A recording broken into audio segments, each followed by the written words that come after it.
একদম গরম গরম ভাত।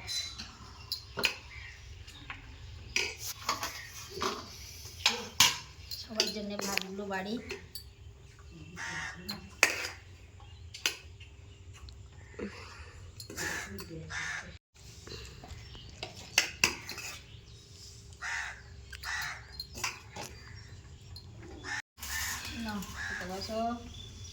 কি রান্না হয়েছে আজকে? এই যে একটা সবজি করেছি বিভিন্ন রকম সবজি দিয়ে, আলু বেগুন ডাটা দিয়ে।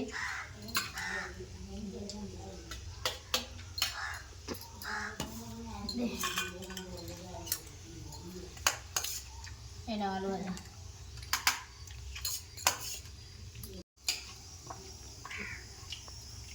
বেগুনের ঝাল। তোকে ডাল দেবো? না আর না, আমি আরেকটু নিই। ধনে পাতা টমেটো দিয়ে ডাল করেছি। দেখি ডালটা কেমন হয়েছে। দারুণ।